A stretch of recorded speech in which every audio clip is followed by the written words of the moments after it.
all go to hell. I'm with you, Tyler Perry. I'm with you, Tyler Perry.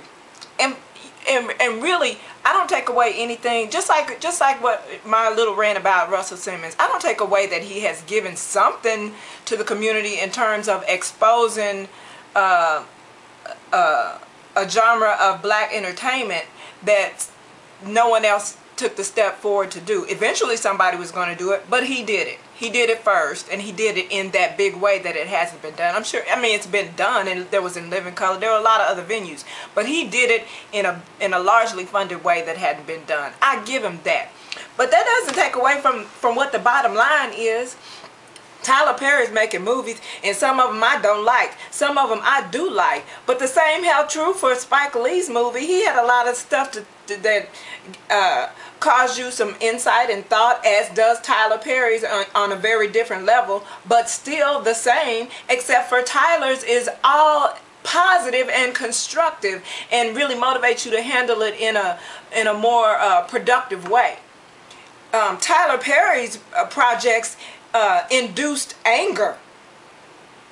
And if you want to teach somebody how to deal with racism and so forth, or taking a political stand fueled with anger, then that is the most, would you believe, self-destructive shit I ever heard of. So if you really want to hear about what coonery and buffoonery is, it's that. Hip-hop is coonery and buffoonery, and it was originally a black concept, a black creative artist concept that got molded by white America into something self-destructive for the entire community.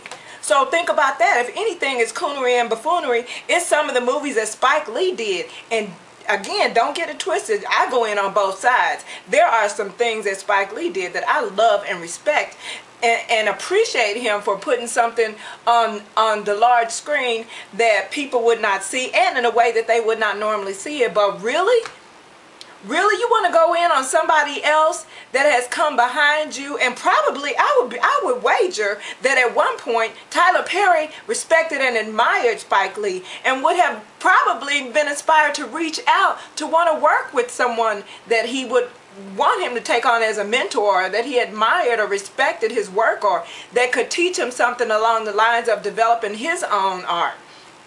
But no, it turns out Spike Lee is this pissy little bitch who is trying to hold on to his relevancy on the coattails of Tyler Perry by making a big fuss conveniently every time Tyler Perry has a movie to come out. And respectably, Tyler Perry doesn't even want to do it. I would think, like I said, the only reason he even responds to it is because he knows every interviewer is going to want to play the game of ratings and stirring up some bullshit amongst black people, and ask him about what he thinks about Spike Lee. At one point, at time, he probably really admired and respected and could have hung on every word that Spike Lee would have had to say in terms of the art of filmmaking. But right now, yeah, go to hell, Spike Lee. Go to hell. Have you guys seen these people? You go to some of the videos about, you know, this whole beef thing, and read in the comments, and they'll be like, yeah, Tyler Perry dressing up as females and really doing a disjustice to black America. How is he doing a disjustice to black America?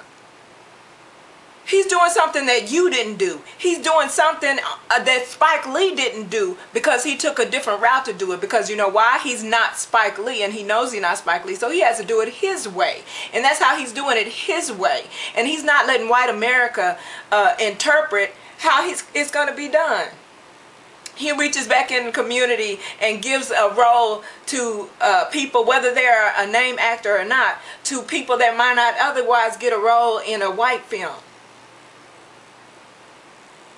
His movies have a moral. His movies has an ending that will wind up constructive, even if it's not the most perfect happy ending in the world. It's something that motivates you to think constructively in terms of how to deal with the circumstances that you really bring upon yourself. Because if you ask me, a lot of circumstances that he has to present are self-induced. People that I still haven't gone to see for color girl, his version of For Color Girls, because I don't really like to see a bunch of weak bitches together and then they clamped together in a big old bunch and nobody's strong. I could even understand if there was a group of females and there was one strong person that everybody could lean on, or like when one is weak, then the others are strong in the other area, you know, and they blend like that. But it's always a group of weak hoes. Damn, I went off another rant. I'm gonna have to come back to Tyler and Spike. Okay, so yeah, as far as I'm concerned, Spike is holding on to trying to stay relevant by way of dogging a brother who is following in his footsteps. That's trifling. And if Tyler Perry wants to put on a dress to do it, he can put on a dress to do it. I love Madea. And it's a lot of movies that follow the same. And while we're talking about supporting one another on a constructive level, like I mean, the reality is you can go to any black play. It can be Tyler's, or it can be Talbert's, it can be T.D. Jakes. It's gonna be the same storyline. Some sorry ass female that got caught up with some sorry ass dude, and before it all ends, she's found the Lord and her answer to all her whatever. When the reality is, this is the type of person that's going to do the same thing the next go around. Matter of fact, I saw one play. I wish I could think the name of it. I think it was Friends and Lovers, but I don't want to put nothing on anybody that it wasn't. But anyway, she ended up choosing the no good dude, because this was the dude that she loved so much and he changed his ways. Really? Within the time frame of the play? He changed his ways? Because he was sorry through the whole damn play.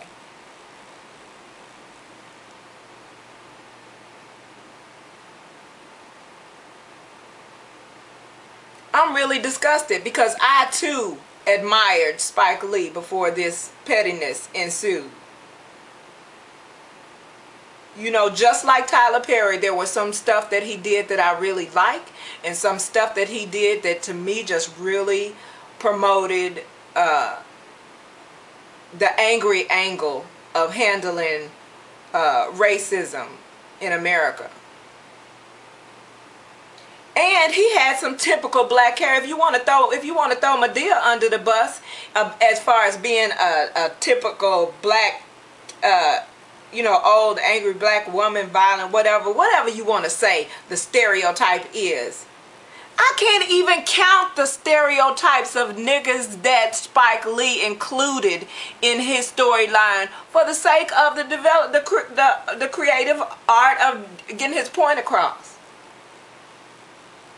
That's all Tyler's doing in a very, very different way, and using a lot more slapstick version of comedy,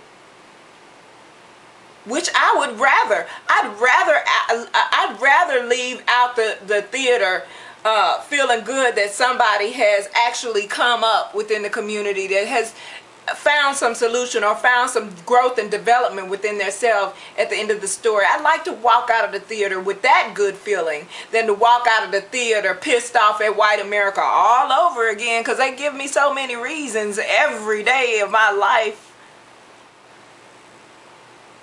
Just because something real doesn't mean that you have to promote it. That's what happened to hip-hop. The defense was, it's a creative art, it's a self-expression, this is what's really going on in our streets. Well, maybe if you talk about the constructive shit that's going on in the streets, even though it's not much of it, maybe it will just fester itself throughout the community, and more of the constructive stuff will be going on in the streets, and maybe you could rap about that. I'm with you, Tyler Perry. It's still some shit you do I don't particularly like. Oh, and homophobes. Don't get me started on that. You can read it in the comments and tell the people that don't like Tyler Perry just because he does what they consider is drag. But that's been done in comedy for decades. Whether he's gay or not is not relevant. Men have been dressing up as women for the sake of comedy for decades. That's not new. And his sexuality is not relevant to that character that he has developed. Flip Wilson, Nipsey Russell. People have been dressing in drag for the sake of comedy forever. Jamie Foxx, Martin Lawrence. And it's not relevant to their sexuality. You people that are talking about, like, I saw a comment that said, oh, I guess he's dressing in drag for Jesus now. And then they put SMDH. Will you shake your damn broke ass head while he is promoting and developing people and reaching down and pulling people up that he has the patience to do that I do not.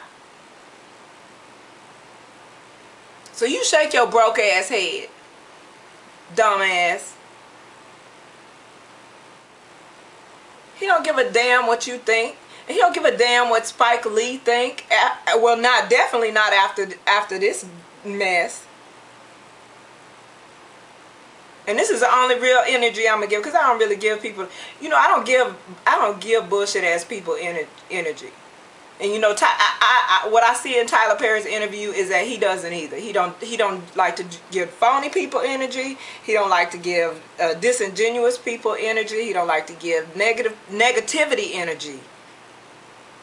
On his set, around his cast, amongst his people, he does not allow it.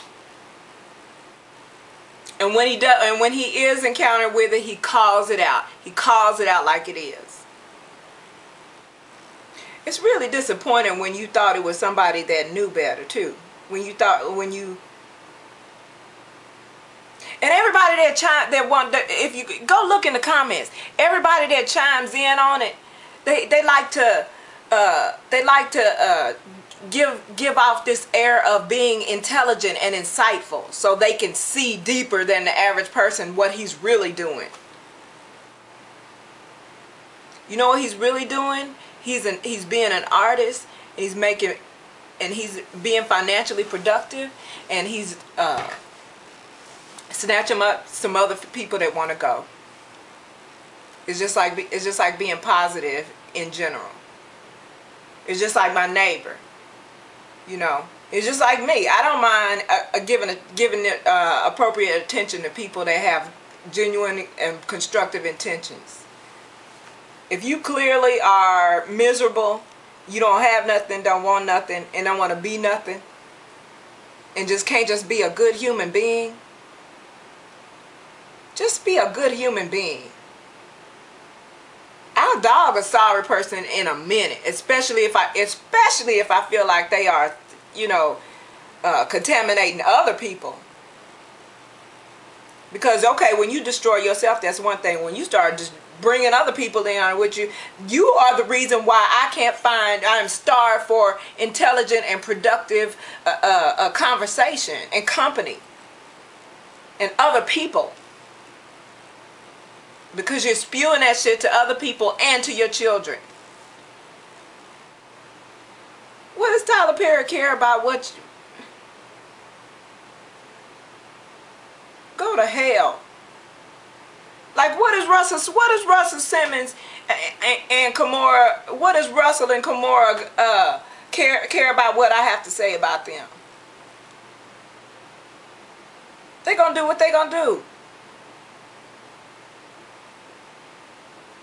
But at least when I call people out, it's for doing something destructive. But these people are calling Tyler Perry out for what? What is he doing that is destructive for the industry or even for the community? How is he hurting you? Even if the case were such that Spike Lee really felt that Tyler Perry was selling out, so to speak, even if he really genuinely felt that way, which he probably just feel that way, but even if that's what he thought and he felt like he had some valid argument behind that speculation, why wouldn't he address him in a more constructive way? Why? You know why he can't address it that way? Because it's not about that. It's not about that. He's showing his colors right now.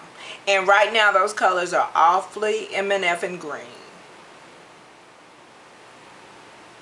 You keep doing your thing, Tyler Perry. Spike is just a little salty because his 15 minutes is up. And that kills me when you wear the crown for your 15 minutes and you don't want to give the next bitch an opportunity.